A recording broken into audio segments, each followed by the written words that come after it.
equitable forest concession that protect the rights of forest community and indigenous people. As the application process tends to be exclusive to the government agency and the applicant, an external reviewing body, which could be from the UN, would be beneficial. Developing REDD+ infrastructure requires a unified political front that supersedes traditional political conflict. Addressing this problem will require direct action from the presidential office down and uncomfortable changes for some ministry. It is our opinion that the NPI, or National Committee for Climate Change, and Satgas REDD+ or Task Force REDD+, offer the best forum for targeted improvement to horizontal integration. Though each agency has its own legitimacy challenges to contend with, their existence as coordinating bodies that provide horizontal unity are unrivaled in the Indonesian state. Vertical integration solutions need to ensure the involvement of local communities, and a system must be developed to monitor the stakeholders' involvement with a focus on the involvement of local communities. Thus, we recommend the policy recommendations such as: first, UN should create international standards on REDD+ governance UN should create international standard on REDD+ governance reporting and use reporting standard to establish social and environmental safeguard to prevent the government monopoly on REDD+ and protect the voice of local and customary peoples. Second, UNEP should build a strong mandate within UFCCC on local involvement, which will increase REDD+ ability to acknowledge and be responsive to local needs and assist REDD+ to close the gaps among different levels of governance. Third, the UN should encourage the government of Indonesia to increase transparency and accountability in the Ministry of Forestry process for the international community, Indonesian government ministry, and the public by using an independent administrative body from the government of Indonesia that should act as a third-party reviewer to support and check the Ministry of Forestry land use classification and forest concession licensing. Last, UNEP should emphasize collaboration with the DNPI and Satgas in order to strengthen their role as integrative forums and offer technical expertise as requested. I think that's all from me, and the next presentation will be presented by Mbak Yeni.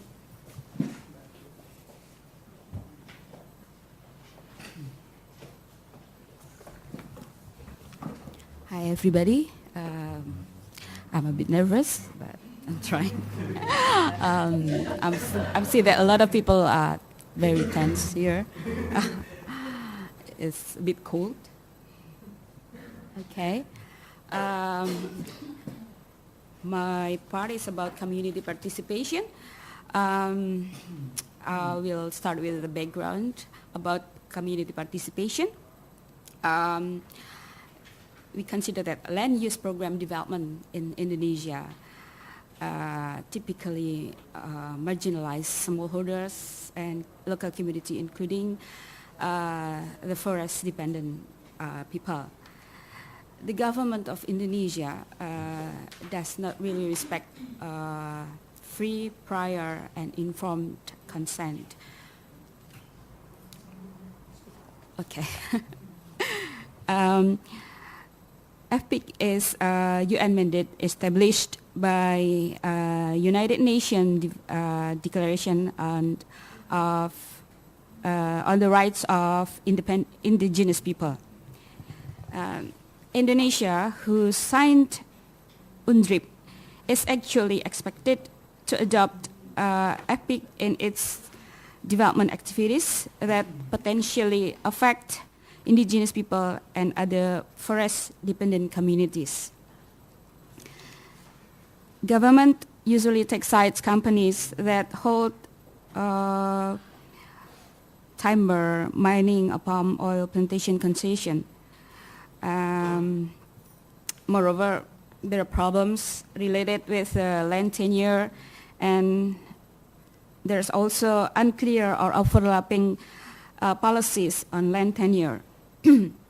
In this context, unfortunately, the government issues development permits to the companies, to these big companies, without consulting the local communities. And with this context, RED Plus can be perceived as another abusive extractive force unless RED Plus accommodate FPIC, accommodate community participation. And then, so equitable RED requires, that's why we see that equitable RED requires FPIC of local communities and masyarakat adat. And the introduction of RED to local people, masyarakat adat, we see there is a gap in this issue.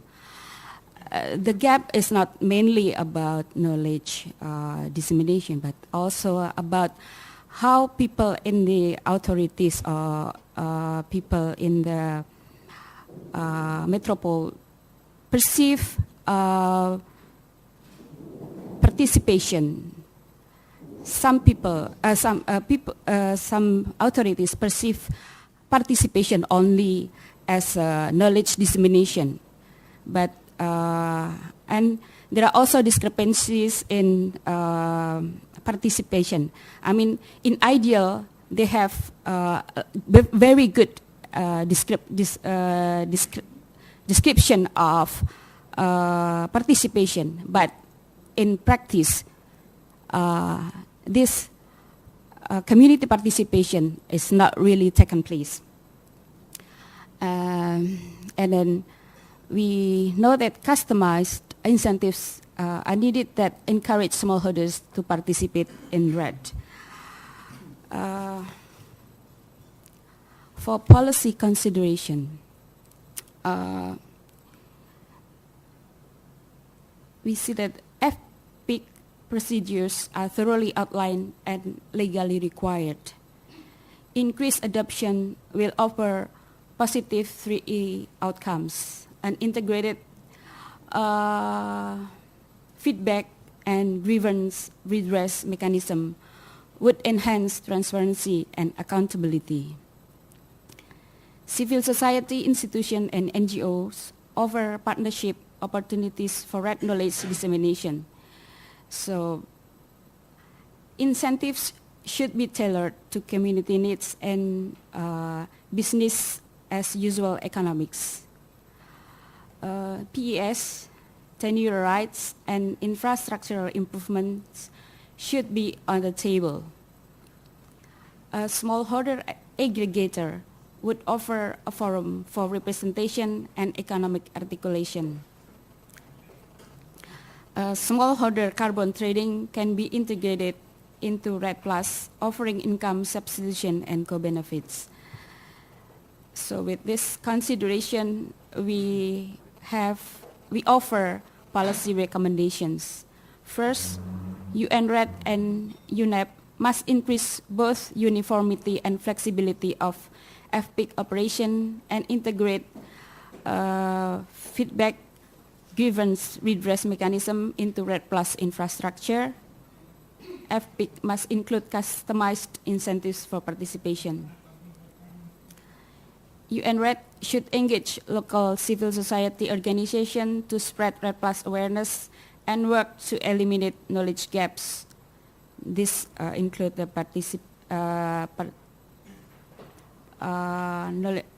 discrepancies about how people perceive participation. So, if it is possible, people in the hinterland and the authorities have a united knowledge or about participation. UN-RED should work with NGOs to develop a national smallholders aggregator offering political and economic synergy to locals participating in REDD+. UN REDD should work towards a carbon rights system that gives smallholders credit price parity with compliance market credits. So the next will be Ayu presentation.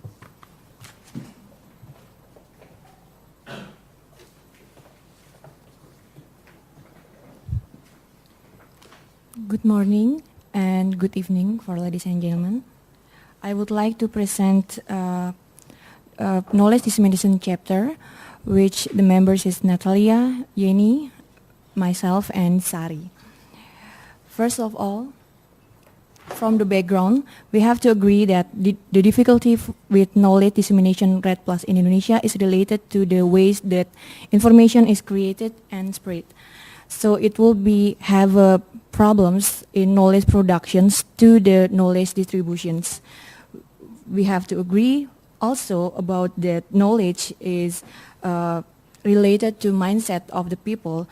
That mindset will move people to the decisions and to their activities. So REDD and REDD+ is quite different. Maybe I could add some information backgrounds about the REDD+. For completely, REDD is reductions of deforestation, reduction of forests, but the plus itself is about conservations, also sustainable forest management and enhancement of forest carbon stock. From the path of knowledge disseminations, we would have some path from the who will produce the knowledge until who will be the targeted to disseminating the knowledge. And I will show you after these slides. Well, we could see the table that actually talking about REDD+, there are three scopes. It's international, national, and subnational. But each scopes have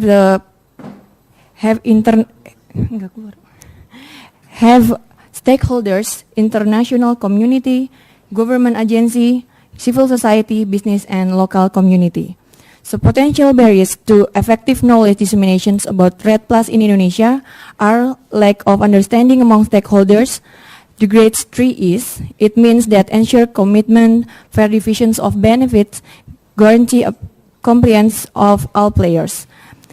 The knowledge gap has created inconsistencies in the information to understand REDD+, unequal power relations, attenuate the acknowledge of different information among the stakeholders, and that has led to lack of cooperation. The lack of consistency in information provided by the media has created confusion among the people in regards to REDD+. Our concerns in this chapter is how to make information accessible to the public could lead to more coherence and cooperation in Indonesia. So, from the multi-stakeholders, it will have problems by unsynchronizing the knowledge, various interests, and the media tends to be reliant on the government for the informations, unequal power relations, lack of power for the informations constructed by dominant actors.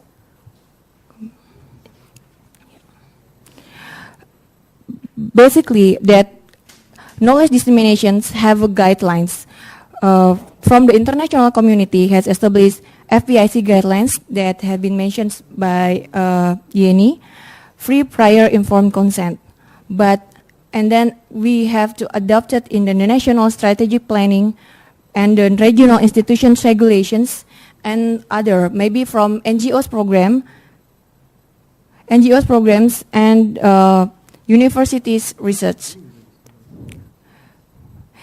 A little bit confusions right now, it happens is about how we could achieve 7% for economic growth, but we could achieve 26% for emission reductions and 41% for emission reduction if international support could help us.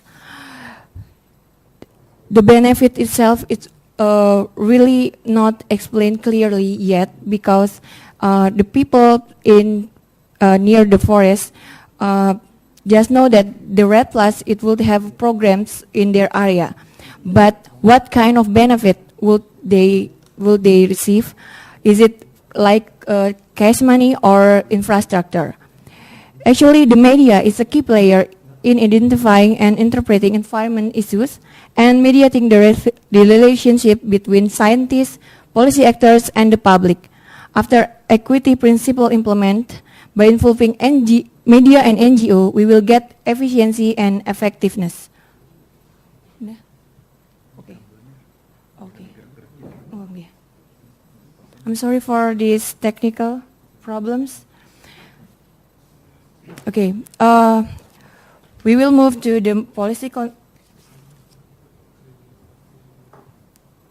policy recommendations. I mentioned that UN should conduct more research on every level and evaluate the interconnectedness of stakeholders' interests. So conduct research to evaluate the interconnectedness of stakeholder interests and the potential obstacles for REDD+, because we have know that Indonesia is more specific and more complex problems for knowledge disseminations, because comparing with Brazil, we have different agenda. For Brazil, deforestation is their main activities and only that. But Indonesia is a little bit complex and it requires systems and methods for carbon counting. And the second is UN should inform local communities about REDD Plus based on the best practice with communities and collaborate and engage with local chiefs and community leaders directly. So customize RED Plus to the local communities based on best practice within the community. It also involve how facilitate specific working groups to discuss the commitment from the private sector to uphold best practice in forest products markets. Third is about UN must use simple and comprehensive language with helpful tools and media to effectively reach out to the least represented communities. So actually, for international concept, RED Plus, for example, is require natural forest. But actually, in Indonesia case, we will use primary forest or secondary forest, and a lot of kind of language between the national institutions is seemingly overlapping.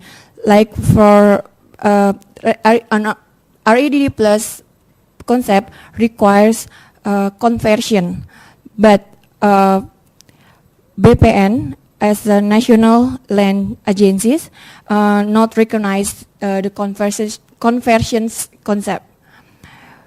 The last is UN should promote the recognition of indigenous people's rights, including their knowledge about forest management. So we think that facilitating media coverage on environmental issues on the national or international level would help the indigenous peoples to be recognized. I think that's all for this chapter. The next chapter will be funding mechanisms. The speakers will be Neti, Riana.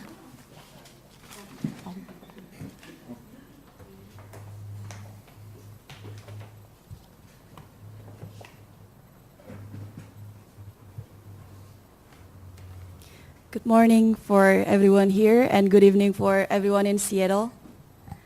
I'm going to present to you the funding mechanism chapter. Okay. Speaking of financial section of RED Plus, then this chapter is saying that a results-based payment system as the ultimate goal of RED Plus. But before we can move to this payment system, we should make sure that the infrastructure in this country that implement RED is to be ready to accept this kind of payment system. Thus, first we have to say that the certain upfront capacity building, certain upfront capacity building cost must be addressed. In Indonesia, these activities happen. First is demonstration activities or RED Plus project sites to test types of forest management systems.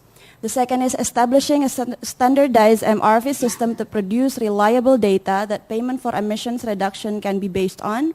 And the third, capacity building for law enforcement. Moving from the background, we found this some of the policy considerations in our research in Indonesia. First, funding sources have already been established supporting RED Plus efforts in Indonesia. In Indonesia nowadays, we found that 44 demonstration activities has taken place. They were characterized by bilateral cooperation between government to government. For example, is Norway and the government of Indonesia letter of intent. And the second is multilateral cooperations. For example, is ITTO, International Timber Trade Organizations. And the third one is funding that coming from other international organizations other than government bodies. For example, is the nature conservation. And from these 44 DAs, we were found the typology of RED Plus DAs in Indonesia. They are the concession models, land user partnership, government partnership, and no carbon rights. This is the graph shows you the chart shows you the presentation. I mean the amount of these types of cooperation, the types of demonstration activities that take place in Indonesia. With regards to many kind of demonstration activities happen in Indonesia, then the government of Indonesia the policymakers will need to consider what sort of funding is actually is the exact one that can be implemented in Indonesia, whether the funds from the international then coming to the national government, and then from the national government the fund will going directly to local government. Because here we have experienced once when the government put the most power to manage big amount of money in forestry sectors to just one of the ministry, which is the Minister of Forestry. At that time, we have this program called Reforestation Fund.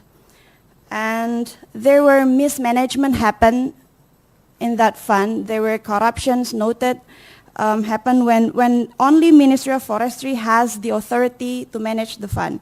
So the government of Indonesia need to learn from Reforestation Fund management to prevent the other mismanagement happen within this RED Plus implementation in Indonesia. And also we need the NGOs to support demonstration activities should be supported to promote the efficiency, effectivity, and equity, and best achieve the goals of RED Plus. Because NGOs we are seeing that NGOs are the institution that could watch the government in managing this money. Okay, here is the chart of how the international money coming within the mechanism, RED Plus mechanism to Indonesia. Maybe it's not so clear for you, but I can tell you that there's still no good coordination in managing this money, because various international funds could come to Indonesia through any ministry that they are cooperate with, or they could just implement and plan or invested their money directly into the site, into the project site of RED Plus. From those foundings, from the aforementioned problems and experience happen in Indonesia, then we propose some of policy recommendations. The first one is UN should suggest that budget and treasury aids donations are best for promoting capacity in areas such as law enforcement. since the money is coming from international community, then we propose that it is the best for UN to step up to give suggestion to the international community to make sure that their funding is mainly helping Indonesian government in promoting capacity building, especially in the area of law enforcement, to prevent another mismanagement in funding, and also to make sure that the transparency is take place in Indonesia, in the government of Indonesia. The second one is UN should establish evaluation criteria to make sure Red Plus donors are contributing in accordance with the goals of Red Plus. We should have the international evaluation criteria, the international standard of Red Plus implementation in one country. Then the evaluation criteria could be developed from that standard. And the third one, the last one, is UN should facilitate standard cooperation mechanisms between demonstration activities developers and national and local governments in Indonesia. In order to gain an effective, efficient, and equitable Red Plus implementation in Indonesia, we have to build this the standard of this cooperation first between these so many demonstration activities developers and the national and local governments in Indonesia, because we have to put in mind that there were layers in Indonesian government regarding to the geographical condition of Indonesia too. I think that's all from the from the funding mechanism chapter. The next chapter is MRV, will be delivered again by Emir.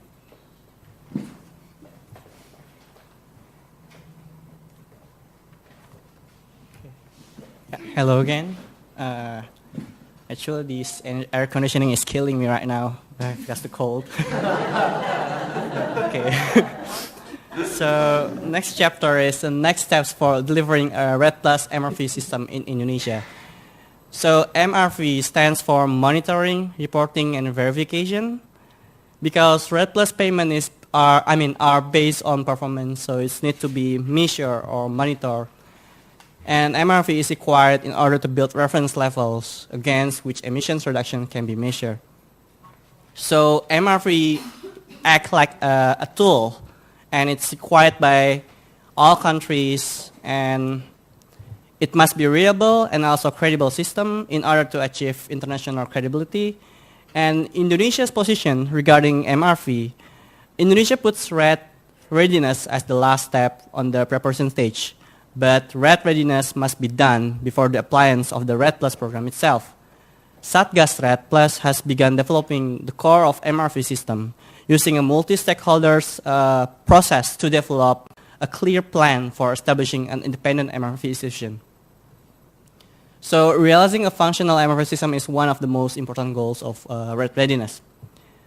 But there are several obstacles to involving the international community in MRV. The first is, according to the IPCC, there are 3 tiers for carbon counting, but until now, many countries just do their first tiers, which is which is based solely on the loss of canopy. And data on forest activity should be collected subnationally, nationally, and also globally. Also, a component of MRV is counting the average of carbon stock or the changes of forest area. The second problem is monitoring deforestation is more challenging, even with remote sensing. First, the participation level in Indonesia is very high, so the imagery of land surface could be blocked by the cloud covers. And also, as degradation itself should vary depending on the deforestation activities, such as selective logging, large-scale and open forest fire, collecting non-timber forest products, and wood from fuel, producing energy and mining resources. And finally, cultivation. The third problem is MRV should be independent, but in Indonesia's case, only the government has the resources to build an MRV framework. In such a scenario, will the MRV institution be an ad hoc institution, such as Red Plus Task Force, or would it be coordinated among several institutions? So from their problems, we come with a policy recommendation